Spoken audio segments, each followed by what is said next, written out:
Okay, shortly after noon, I'm going to kick us off. We have all of our panelists with us here today and participants joining by the minute. Thank you everyone for hopping into this conversation, wanting to stay up to date, stay a part of your community and help us through this time period. Today's program we have put together based on essentially what we've heard from you throughout the week on what would be helpful and what would be of interest to you as a business owner, as a community member.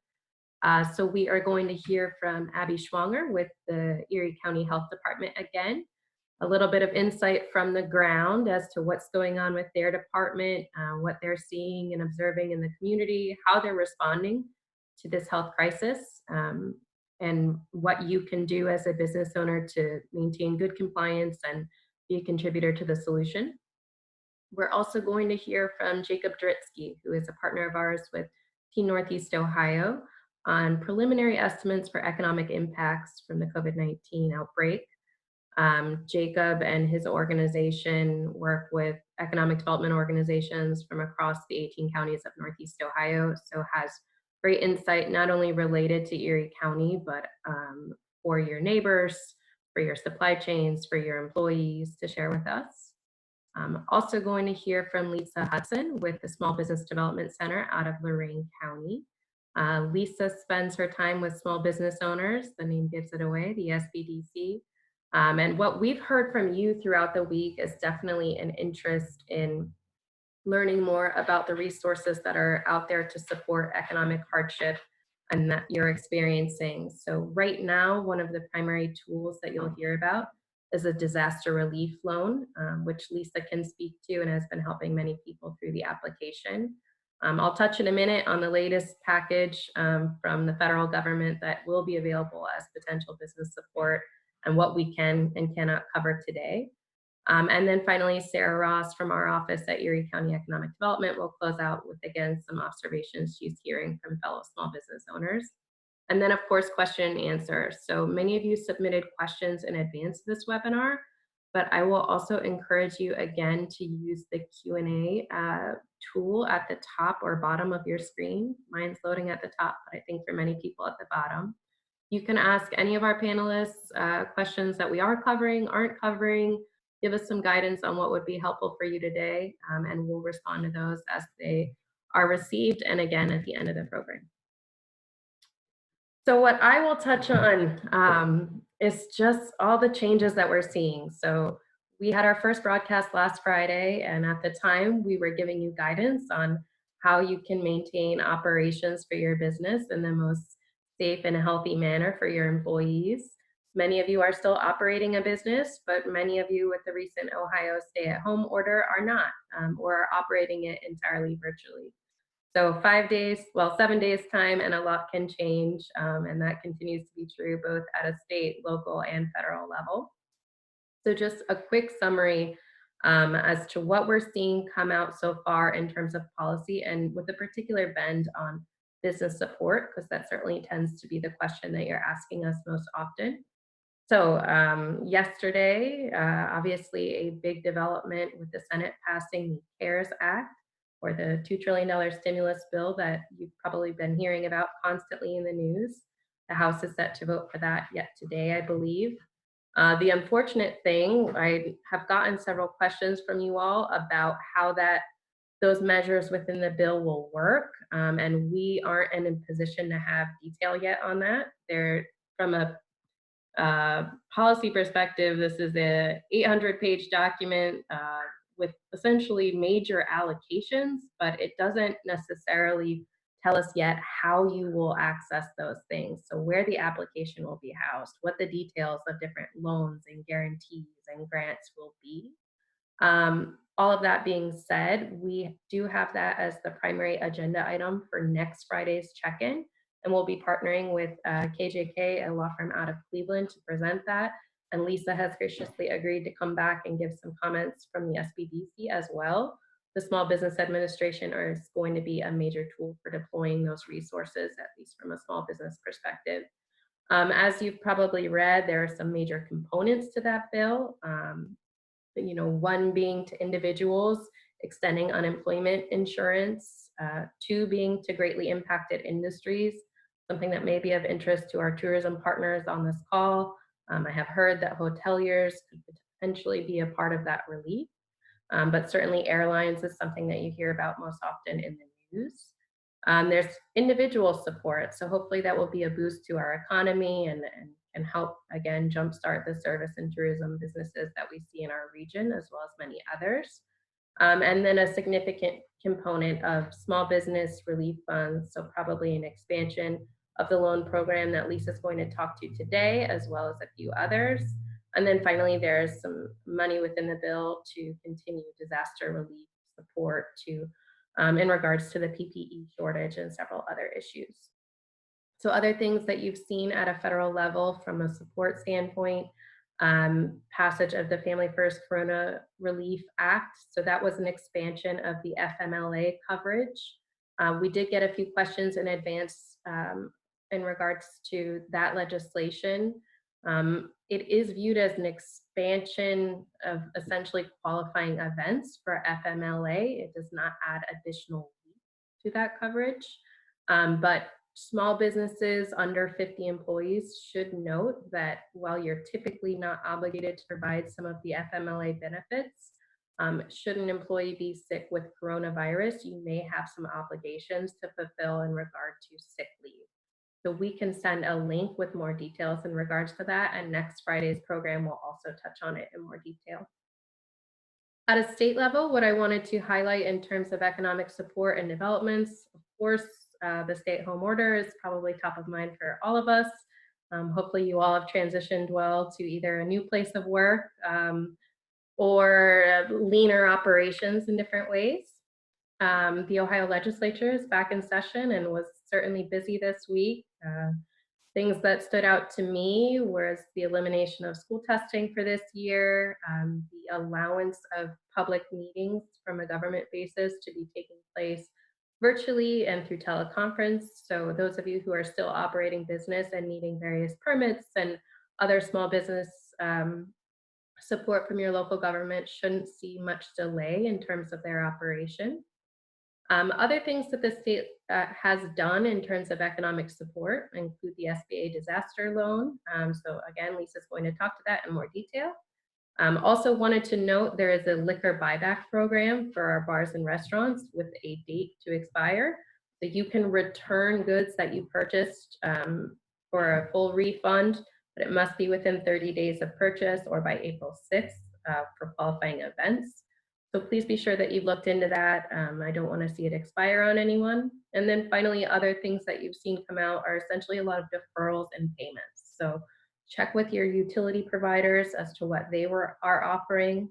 The BWC has deferred several months of payment. Health insurance premiums are available for deferment. So a lot of things that can help you from a cash management standpoint over the next couple months at a state level. And we do have a toolkit that I'll share after the program that has more information about each of these assistance programs. And I believe Sarah might reference it as well. So we'll link you more information on that. And then I had a question as to what essentially we are doing at a local level in response to this. I think between our organization and the many business association partners that you see referenced at the bottom of the screen, we certainly want to make sure that you have the right information in a timely manner. We are in the interest of advocating for your needs. So right now is definitely the time to be in touch with people. Give us your insight on what would be most helpful and what we should be relaying to policymakers at this time. So if you haven't been in touch with your Chamber of Commerce or our office lately, please be sure to do so. And then promotions. So we want to be sure that businesses that are still in operation are receiving patronage in whatever way they can. So every time we publish a local business listing on our Facebook, it's like 400 hits in a day. So people don't want to cook right now. Let us know what your food and beverage operation is up to. That is a lot of information to run through, but I did just want to level set on some of the things that we're hearing, observing, trying to get you information about. And essentially today's program is all about like what now. So this is what we're seeing for policy and tools right now. And we're going to go into a little bit more detail on each of these topics. So with that, I'm going to hand it over again to Abby Schwanger, who you heard from last Friday with a ton of good insight for your business in terms of health and safety regulations. And like I said, she's going to give us a little bit of behind the scenes look at your local health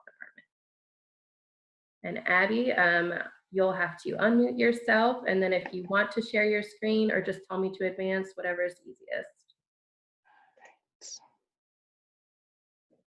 Perfect. All right, can you see it now? We can. All right. So my name is Abby Schwanger, and I am the Director of Community Health at the Erie County Health Department, and I have Heather Hayes here with me as well in the office, and she's a registered sanitarian. So if you have any questions about anything, she's going to be on the chat box, so she can answer questions. Go ahead and type them in at any time.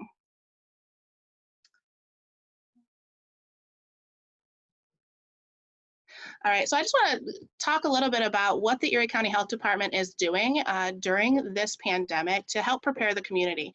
And so one of our biggest objectives right now is really to make the community aware of what's going on and what they need to be doing, the steps that they need to be taking. And so we have a lot of questions. And one of the first things we did is we created this Erie County COVID-19 Information Center that's part of our emergency operations center that we opened up with the Erie County EMA, the emergency management. And so we have been taking calls, and it's staffed from 8 a.m. to 8 p.m. 7 days a week by nurses and providers, and they've fielded about 400 calls since March 18th when that opened. So about a little bit over a week now that they have been taking calls there and really trying to give information to the public. We've distributed over 1,000 information packets to 12 different sectors. That includes healthcare, fire, EMS, police, different types of businesses, general public, long-term care facilities, anybody who could potentially be impacted. And we're giving them very specialized advice and information that they're going to need to move forward. We've created a web page that's dedicated to the 2019 novel coronavirus. That's at www.eriecohealthohio.org. And that is updated daily with all of the information that we are getting. This is changing moment by moment. And so we've been creating all kinds of social media messaging, press releases, commercials, notices to the public, conducting media interviews to really stay up to date. But again, it's moment to moment. And so the information is constantly changing. And so we're constantly trying to provide that information that is needed to the public. We have sanitarians that are out in the public every day. They're going business to business on foot and visiting everybody on a daily basis. So if you're a business out there, you've probably already talked to one of our sanitarians more than once. They're stopping by, they're providing education, really giving that guidance to help business owners and organizations know what they need to be doing in order to really reduce the risk to their staff and to the general public as well. We're partnering with local businesses to establish quarantine housing should that be needed. We are working and recording these webinars to provide education to businesses. And we've created many guidance documents that can be used for businesses and the general public in order to comply with the state orders and recommendations. We've also conducted about 500 respirator fit tests. And so we're working really hard to prepare our healthcare providers and first responders so that they can protect themselves as this starts to ramp up and they're responding to more and more cases.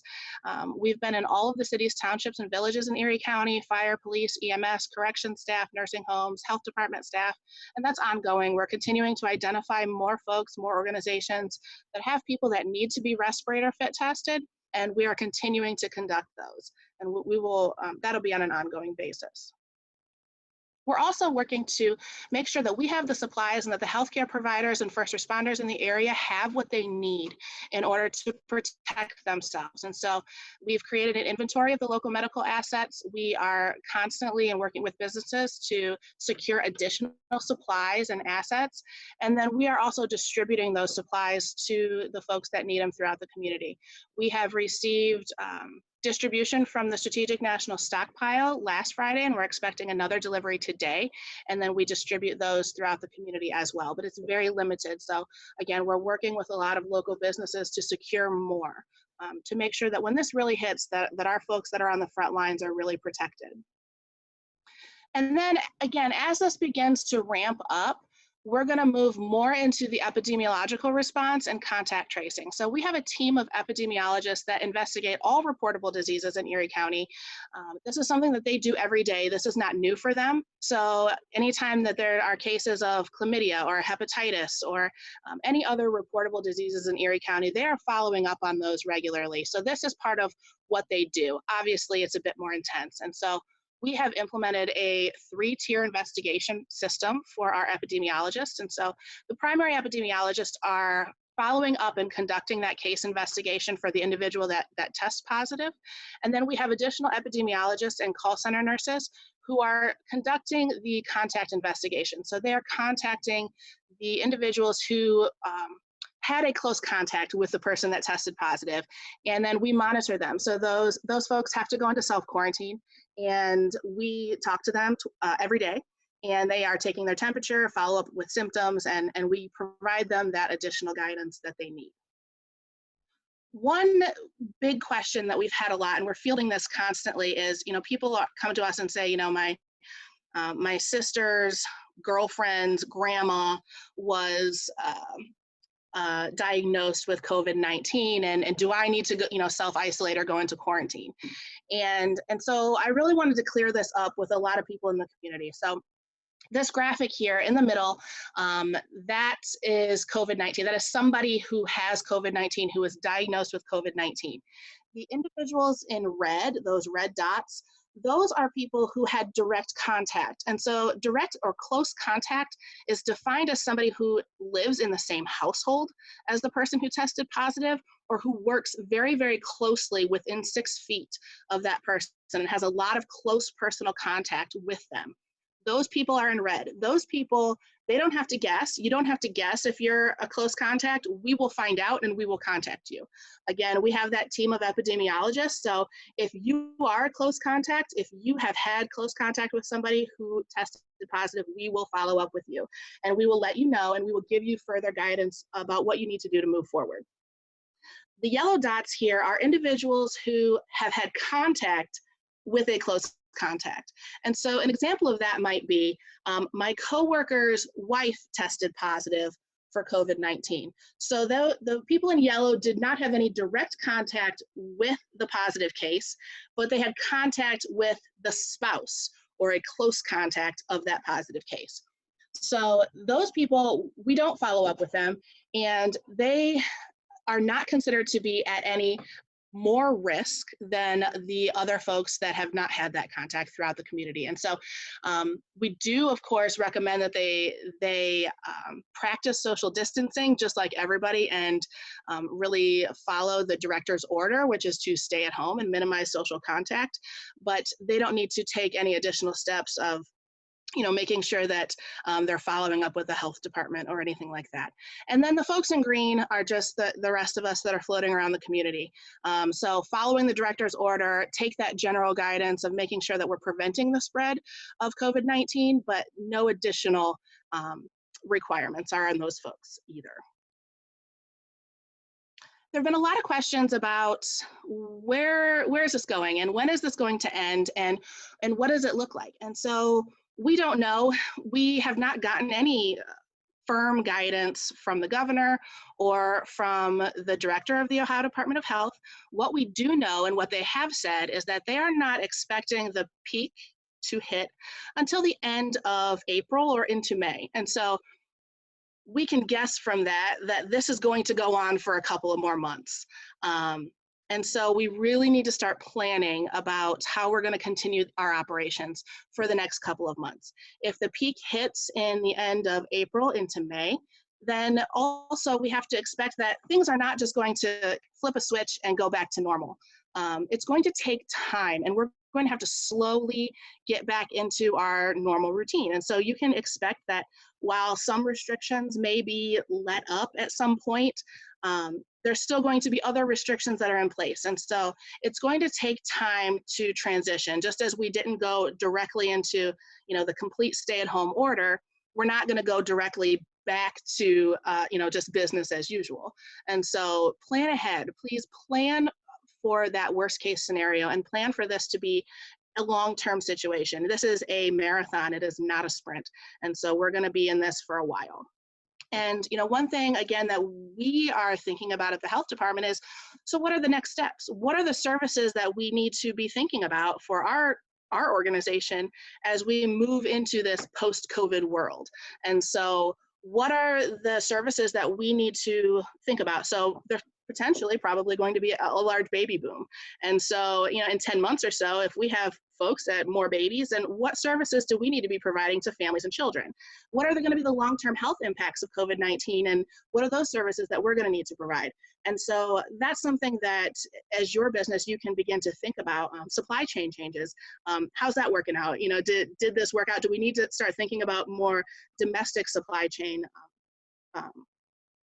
distributors and that sort of thing? So, and then we're also getting a lot of questions about essential businesses. And so people want to know, why does my cousin gets off work, I still have to go to work, that sort of thing.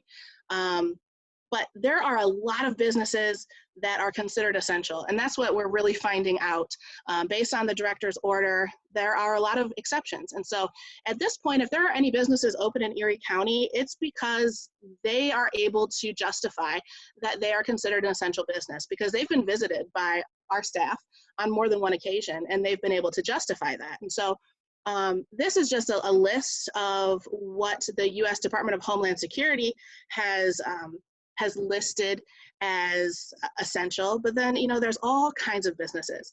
And so I'm not going to go through these one by one, but there's a lot of businesses. And so even if it's an organization or a company that's creating a product that is used in the manufacture of another essential product, because they're part of that supply chain, they are considered essential.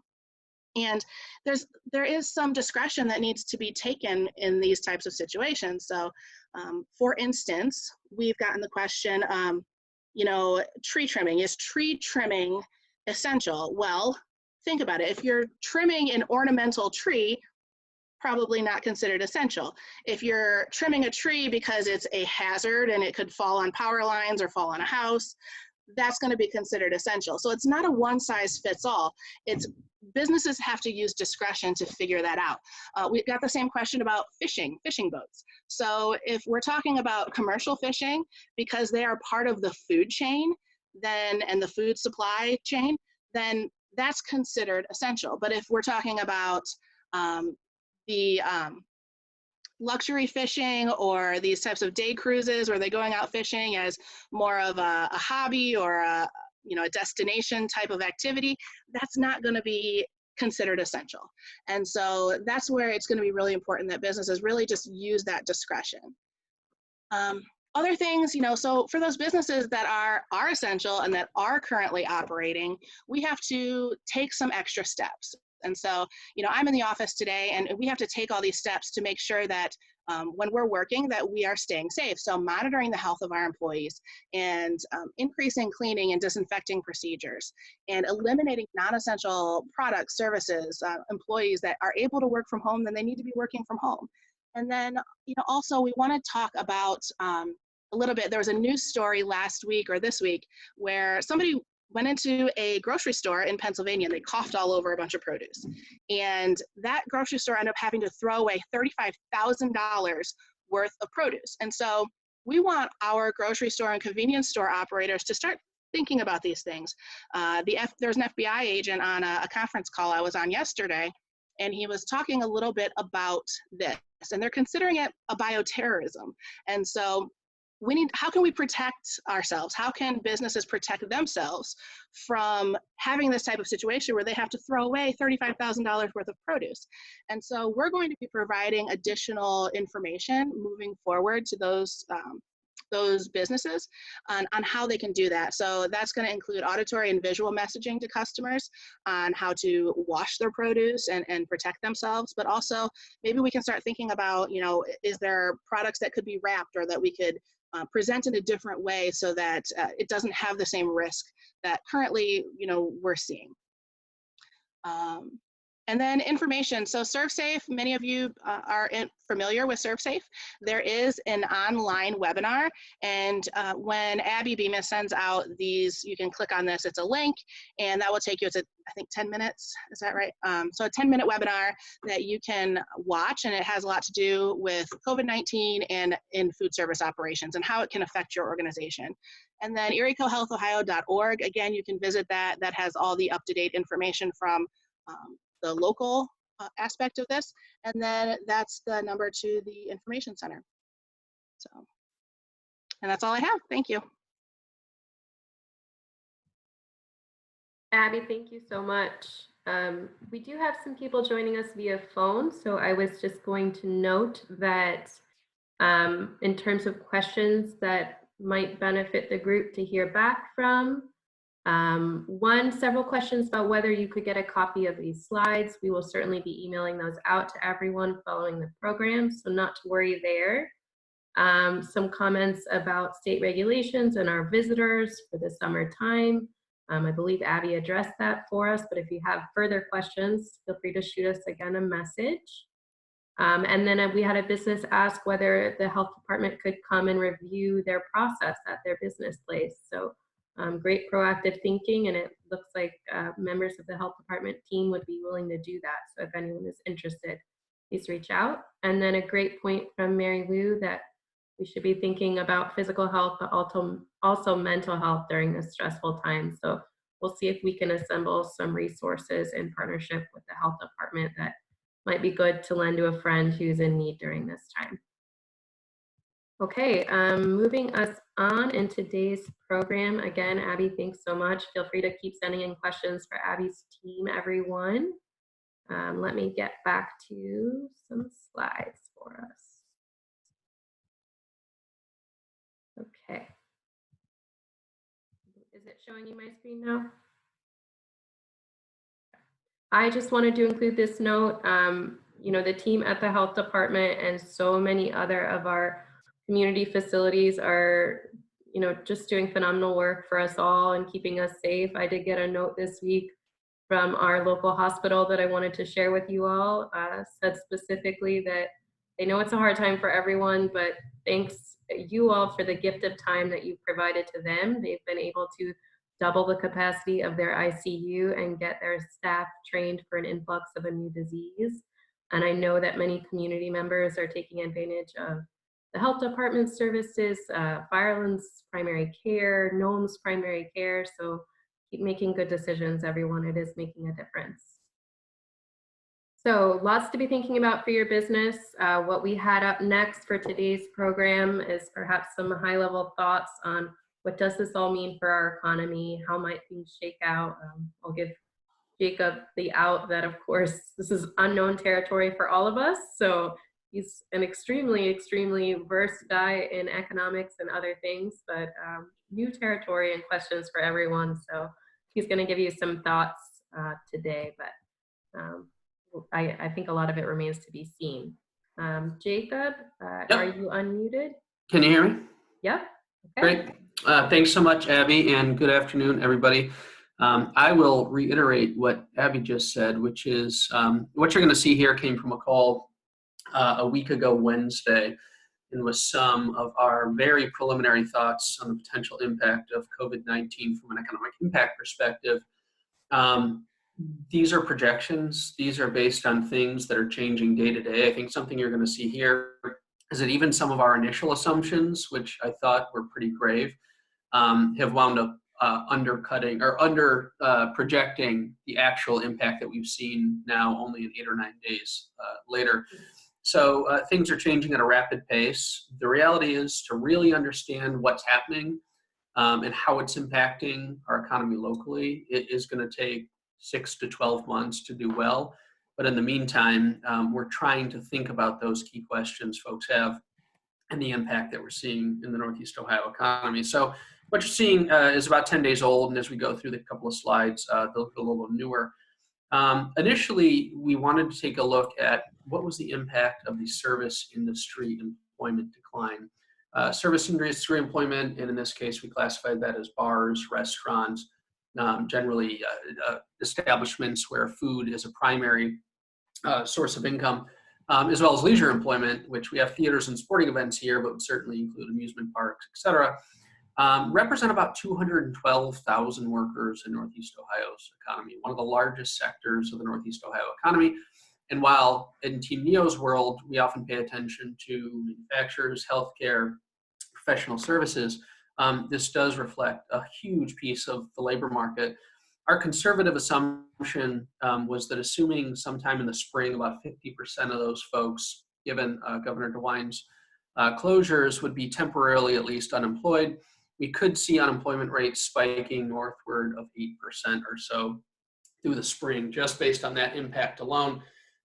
What we've seen in the next steps, from hotels obviously closing to tattoo parlors, barbers, hairstylists, and I don't have to reiterate all these things to you, is going to have a deeper impact on those than even we thought. If folks are paying attention to the news, 3 million new initial unemployment claims this week alone.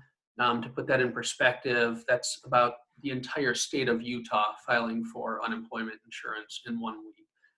A huge impact, unlike anything we've ever seen. So there is no easy way to analyze these things in real time. Leading indicators we're going to pay attention to: spikes in unemployment claims that I just mentioned, significant declines in weekly manufacturing hours hadn't showed up, but they're a bit of a lagging indicator. It'll take a month or two to see what's happening in manufacturing. Obviously, in our work, we've been very concerned with PPE, the personal protection equipment that our healthcare providers need, medical supplies. So remains to be seen what the impact will be to manufacturing. As we think about unemployment claims, we used 2007, 2008, the Great Recession, as a baseline for how we thought we'd see those spike. We thought we would see claims rise between 20 and 30% year over year. The reality is they grew more than a couple 100%. Now, that won't remain. That was a blip based on a really painful couple of weeks. But I do think as we go through the spring, we should expect to see unemployment claims rising on average between 20 and 30%. Early things we're paying attention to are disruptions to supply chains. The significant disruptions to Chinese manufactured products could begin to show up in Northeast Ohio. In the long term, that could be things like generic pharmaceutical medications, but in the short term, sectors like textiles, electrical components, chemicals, steel, and plastics, all of which the Chinese heavily export, could begin to impact us here. Abby, if you wouldn't mind switching me to the next slide. Potentially. There we go. No worries. If indeed those Chinese exports do begin to impact us here, the sectors that would impact most, based on how highly leveraged any Northeast Ohio manufacturer was in those goods, would be around automotive and transportation, medical devices, instruments, controls, and electronics, and plastic products. Upside to manufacturing the short term, food and beverage, particularly in dry packaged goods, beer and wine, and obviously medical device manufacturing as well could be impacted. This COVID crisis, manufacturing employment was projected to remain about flat. It's still too early to say what will happen to manufacturing, because I don't think we fully understand the implications of supply chains yet. But we'll see net. I'm projecting when we look through 2020, we'll see between 15 and 20,000 net jobs lost on average over time. The spikes in the spring are certainly going to be higher than that, and it's going to require us to sort of wait and see, unfortunately, how long this crisis lasts as to how that will go.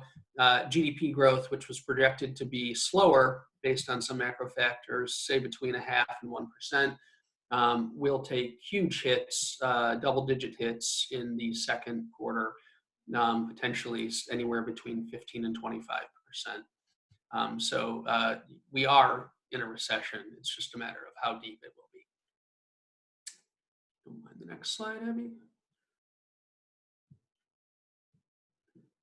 Some of the things we're looking at in the short term, and I think part of our challenge for me in what I do, but also for the community, is we try to give them painful but as accurate information as possible. There aren't a lot of great short-term measures. Certainly we pay attention to WARN notices. Those are the employers who are laying folks off. Over the last 12 days or so, 15 notices affecting about 4,300 workers have been issued. That's compared to the rest of the year where 8 notices and a little less than 900 workers were impacted. And then something we try to take a look at weekly is job postings. How are job postings changing? And in fact, going into the second week in March, which is those green arrows there, most sectors of the economy were pretty optimistic before the impact of this. Job postings were up in most major sectors, manufacturing, professional services, retail, healthcare, and food service. The greens represent year-over-year job posting growth. I mean, companies were hiring. What we saw going from week 2 to week 3 in March were declines throughout every sector. And if you look year over year, the same holds true. So people in uncertain times pulling back on hiring and not posting as many new job openings as well. So a trend to watch as we go forward. All of this, I think that was maybe my last slide, Abby. All of this we will continue to monitor over time, and I am happy to continue to share with Abby on a weekly basis. We're doing weekly updates. That's traditional for me speaking. I do not come bearing great news, but we do want to present folks with the most accurate picture we can. I think the silver lining is knowing this community, we can rally around these points and hopefully come out of this stronger. Thank you, Jacob. I agree with all of those points, and I would use it again to reiterate that economic development organizations like Team NEO, like ours, your local community organization partners, they need to hear from you on what this data really means from a day-to-day perspective. So we have gotten a lot of notes following these types of programs about essentially what decision have you made for your business, how are you continuing to operate, to what degree, with what layoffs. That kind of real-time information is really helpful for us. So please keep it up, and in particular, supply chain impacts. We're very curious about as a network, and whether we can plug in any regional or state contacts for any shortages that you might be experiencing.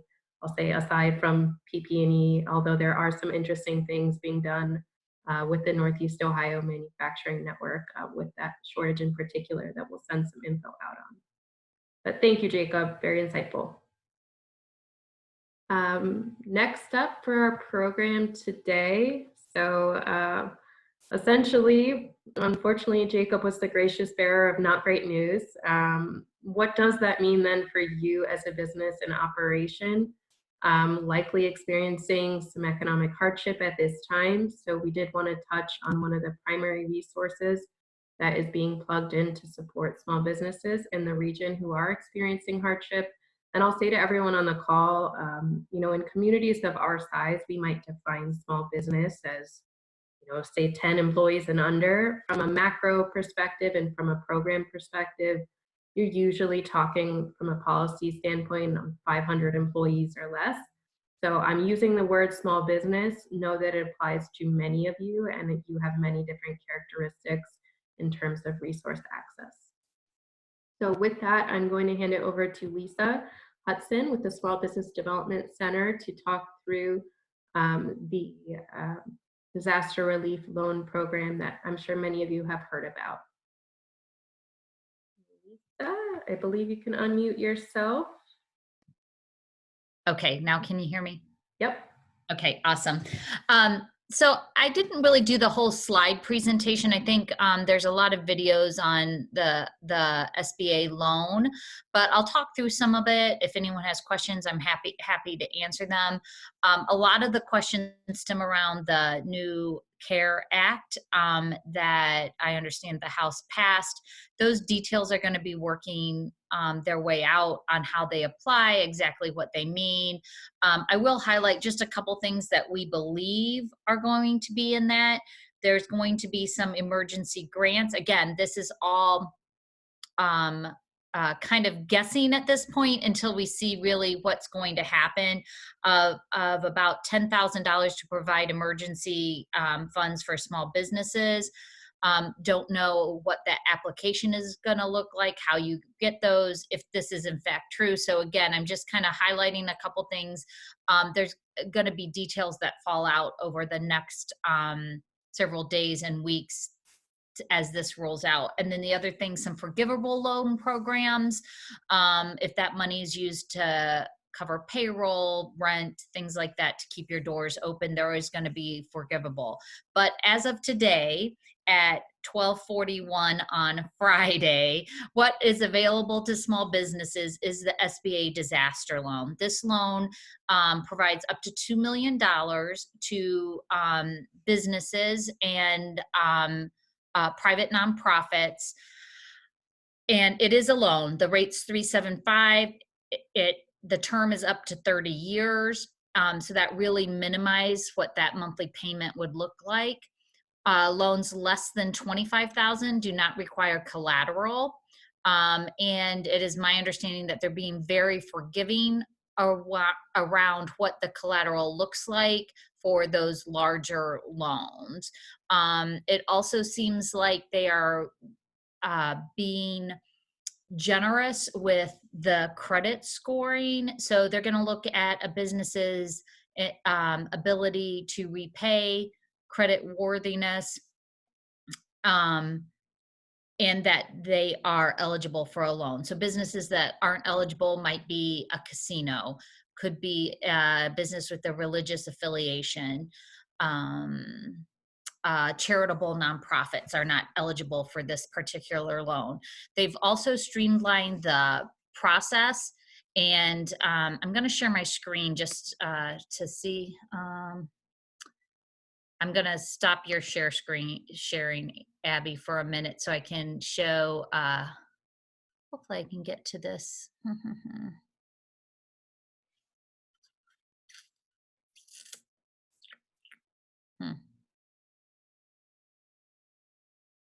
Hang on a second. I guess I'm not going to share my screen, but the application site, it was an online application. Now, when you go to the SBA disaster loan application site, it'll give you 3 documents. One is the application. If you're anything but a sole proprietor, so an LLC, a corporation, you will do the 5C application. If you are you will do the 5 application. If you are sole proprietor, you will do the 5C.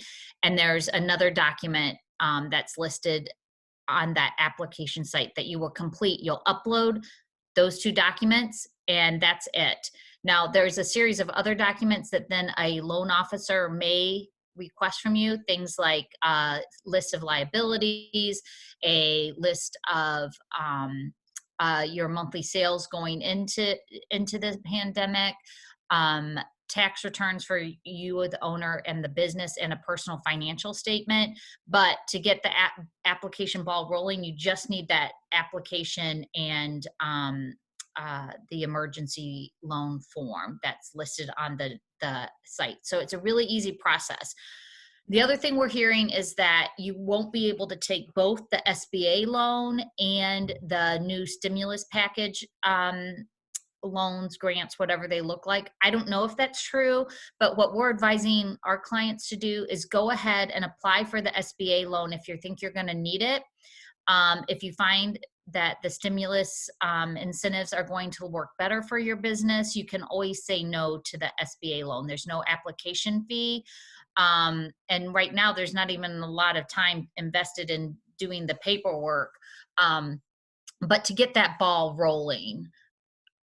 So that's really the SBA loan, right? Like I said, as of today, right now, that's the only option for small businesses. But I do want to make sure that everyone understands that this is a loan and it will be paying back. So, this is not a fix. If your business was really struggling going into the COVID-19 crisis, taking on another debt might not be the best option for you.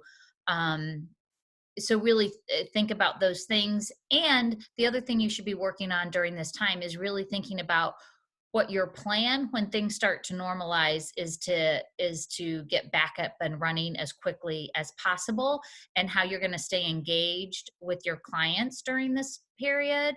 And also, how are you going to conserve your cash and manage your cash flow? So some of the things we tell our business owners in the best of time: understand your financials, have a good marketing plan, are the same things you need to have during this crisis. There's lots of resources to help you with this. I know at our SBDC, we have a lot of videos and webinars going on our Facebook page. Abby, I'm going to plug it real quick. It's LC3 SBDC is our page at Facebook. As a matter of fact, at 1 o'clock, we're having a cash flow management in a crisis webinar going on. But there's lots of videos warehoused there on different topics. So I think, being a good business owner applies now more than ever. If you need help going through the SBA loan process, please reach out to us. Our services are at no cost to you, our client, and we're happy to help. And we work with Abby and Heather on a regular basis. So, are there any questions? Lisa, I saw something coming in about a veteran-owned business. Is the loan the right direction, or are there any particular programs right now for veterans? No, I mean, veterans are, unfortunately, when it comes to a funding opportunity, veterans don't really get a lot of special status. Although later in the week, we are doing something around who's buying, and we are going to have someone from the Procurement Technical Assistance Center on, which works with government contracting, and that's where veteran and female and minority status can really be beneficial, is in that government contracting piece. But from the funding standpoint, there's no preferential opportunity because you're a veteran-owned business. Okay. Thank you, Lisa. That's helpful. And everyone, Sarah just chatted out to all attendees the webinar that Lisa was referring to that's coming up right after this program. Sounds very helpful. And their organization is doing a ton of creative stuff on their Facebook that is helpful to businesses at this time. So we linked that to you. Be sure to follow their organization. I think you'll get a lot from that interaction. Yeah, and if you didn't register for the 1 o'clock webinar, just jump on our Facebook. We're going to be streaming it live there too. So even if you didn't pre-register. Perfect. And then you'll hear more from us next week about what the latest packages look like, how that is beginning to translate into programs and applications that you might be eligible for. But one thing I wanted to note from Lisa's comments are their recommendation is that you can go ahead and apply for the current program, and you aren't obligated to accept that loan should you be approved. So keep that in mind as you're making some decisions over the next week or two as details are coming out. And then next up, I just appreciated your comments, Lisa, on what you're hearing from businesses and some key insights in terms of what they should be doing. We likewise have been hearing from a lot of clients similar to yours. So I just asked Sarah to sort of recap from our program, the Regional Incubator for Sustainability and Entrepreneurship, sort of common themes that you might be hearing from peers in your network as a business owner, and what offices like ours and Lisa's are recommending in terms of actions over the next month or two. Thanks, Abby. Can you hear me? We can. Okay, so I see it's 12:50, so I'm going to try to keep this to 5 minutes, so we have 5 minutes for Q&A. But again, just piggybacking on what Lisa said, we want to talk about a lot of the same advice that we're giving during normal times is what we're talking about with our business leaders and business owners right now. But all the small businesses and entrepreneurs we've been talking with during this time, we've kind of seen 3 themes come out and where people need assistance. And so I'm just going to kind of go over those themes. And then ultimately, if you want to talk about these, how they specifically relate to your business, I definitely encourage you to reach out to us so that we can do that. So the first thing that we talk about a lot is control what you can. So quick list their expenses, rent, vendors, credit, and cash flow, like Lisa said. So right now, everyone is taking a look at their expenses. How can we reduce, defer, cut? Same thing with rent. Can we ask for reduced pay or deferred payments? And can we ask for flexible terms with our vendors? All of these things, we just want to say it never hurts to ask. And then in terms of credit, one of the things that we suggest taking a look at is see if you can draw down from your available lines of credit and place those funds in interest-bearing accounts. And then finally, cash flow. If you're not already, you need to be doing either monthly, weekly, or daily statements. Right now, it's super important to know where and when every dollar is coming in and going out. So that's mostly on controlling what you can, but also see if we can look for new and different ways to bring in cash. So potential additional revenue streams. So look at our assets, what we have, fixed assets and human assets, and how can we pivot those to maybe come up with new streams of income? How can we leverage technology to keep delivering our service or our product? Do we have merchandise we can sell in a new or different way? Can we change our invoicing or run promotions so that payment is coming in as needed? And then finally, something that I'm really passionate about, communication. So marketing, promotions, and communication should not be falling to the bottom of your list just because we're in crisis. They should actually be moving to the top. And you need to be directly communicating with your customers however you can, whether it's social media, phone calls, mail, however you can get in front of your customer. But then importantly, you need to have your call to action. So your customer does not know how to support your business during this crisis unless you tell them how to support you. So a lot of things we're seeing are gift certificate sales, prepayment promotions. But again, like Lisa said, just make sure that you're focusing on your existing customers. They were there for you before, and hopefully they can be there for you again after this crisis. So we have a lot of these things kind of available in checklist form. I put the little graphics there of our toolkits, but I'll also chat out the link.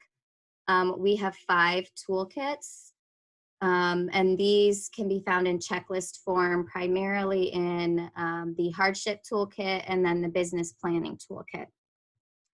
The last statement that I said there was just be sure that we're learning from this and continuing to pivot. The same way that your businesses have evolved and grown over time, regardless of crisis or not, is how it's going to grow and rebound and recover from this. So what are we learning and how are we pivoting given the circumstances? And then just 2 other quick kind of do the right thing points that we could talk about in direct relation to your business. Be sure you're following the appropriate professional and business associations related to your industry or your business. Organizations like the SBDC RISE are here to help right now, but who else, industry specific or your peers specific, do you need to be in contact with right now? And then going back to Mary Lou's question about mental health, we've seen a lot about how this is kind of taking us back, you know, to Maslow's hierarchy of needs, and no one can make good decisions unless they feel safe, secure, their basic needs are met. So think about that for yourself as the business leader, but also your employees and your customers. And that's where communication comes back in. We just need to all be sure that we have accurate, timely information out there, that we're communicating honestly, that we all feel safe and healthy. So that we can make good decisions for our business. So again, please email us, rise@eriecountyedc.org, and we can talk about these kinds of planning things specifically to your business, your cash flow, your communication, and otherwise contact Lisa about help for applying for the loans. So I'll turn it back to Abby and I'll answer Q&A there. Perfect. Thank you, Sarah. So at this time, if we have not gotten to a topic or question that you had throughout this program, please be sure to chat it in. to the Q&A section, or if it is easier for you as an attendee, there should be a hand raise ability, I believe next to your name, if you prefer to offer your question with me unmuting you. So one thing that we had as an open-ended item from earlier in the program about mental health, you're seeing a lot of recommendations about, one way that you can protect yourself, protect your mental health. Be sure you're getting outside on a regular basis. There's a stay-at-home order, keep that in mind, but you're welcome to visit our parks within the communities. Larry Fletcher and Amy Bowman-Moore from Erie County Metro Parks had some commentary on that. Referenced that the Metro Parks are open, so keep that in mind, but it's playgrounds that are closed because of the proximity that they bring between children and adults, and restrooms and drinking fountains. But you can enjoy those areas. Just please use good judgment. Their staff says, make sure you're social distancing from other park goers, but feel free to enjoy those amenities at this time. Other questions that our team can get to today?